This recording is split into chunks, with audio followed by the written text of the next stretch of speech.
Hi, I'm Jeff Haynes, editor at Tech Bargains, and today we're bringing you a video review of the Lenovo IdeaPad S205 laptop. For the most part, laptop manufacturers have been moving away from the netbook in favor of the tablet and other systems with more power. But there are some computer manufacturers, like Lenovo, that are trying to evolve the netbook into a portable experience for the budget-conscious consumer. The Lenovo IdeaPad S205 is powered by an AMD Fusion E-350 APU, which fuses the dual-core processor running at 1.6 GHz with an ATI Mobility Radeon 6310 GPU. This supports an 11.6-inch LED backlit screen with a native resolution of 1366 by 768. The system comes with 4 GB of DDR3 RAM and a 500 GB hard drive spinning at 5400 RPM. Rounding out the specs of the laptop are 3 USB 2.0 ports, a 6-in-1 card reader, full Wi-Fi support, and a 1.3 megapixel webcam. Clearly, what stands out about the IdeaPad S205 is its size, which helps to make its portability outstanding. The system is barely over an inch thick and only weighs 3¼ pounds, so it's extremely easy to slide this into a backpack or a messenger bag. In fact, we discovered that the system has virtually the same dimensions as the Motorola Xoom we recently reviewed, making it very easy to take from place to place. Along with the lightweight of the system came a rather solid battery life. We found that the system frequently provided between 4 and 4.5 hours of life on a single charge, which is just under the purported 5 hours of life that Lenovo claimed. That was pretty good. It did take anywhere between 2.5 and 3 hours to charge the system up from about 10% remaining. However, we were glad to see that the power adapter for the system was incredibly small. We had no concern about slipping this in a bag alongside the computer and worrying that it would take up a ton of space.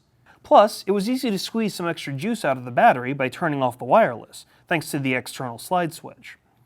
Once again, we were pleased with the performance of the Fusion APU, which demonstrated solid graphical processing for streaming video, watching movies, or outputting via HDMI. Colors were bright and vivid, and there was no macro blocking or artifacting to be found during action scenes on the LED screen or during HDMI output. We also like the fact that the HDMI output automatically scaled the display to fit an external television screen. In fact, when you take the APU and look at many of the other stats of the system, such as the 4 GB of RAM and 500 GB hard drive, they're as good as other stats that you find from some smaller entry to mid-range notebooks.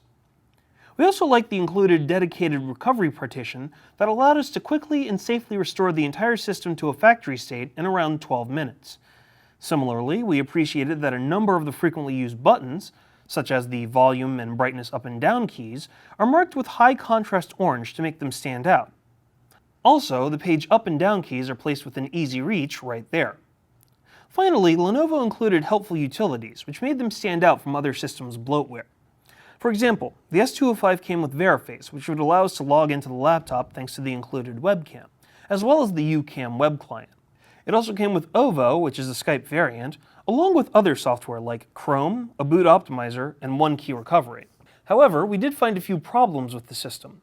One of the largest issues is that the S205 can run sluggishly. This seemed to happen through a large number of actions, with everything from launching the control panel and device manager to launching programs or waking it up from sleep.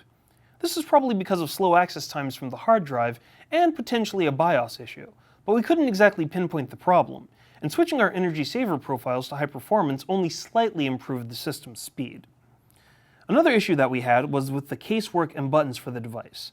Although we liked the pattern on the cover, the case felt a bit cheap and weak in our hands. We also felt that the bottom of the screen had a bit of a sharp edge. Plus, the left and right mouse buttons seemed to need a lot of additional force to make the laptop recognize commands. It may be a budget-priced netbook, but it doesn't need to feel like one by its components. We also weren't blown away by the speakers. If we wanted to clearly hear dialogue, we had to crank the volume of the laptop up to maximum. Our final issue isn't really a large one, it's more of a minor qualm.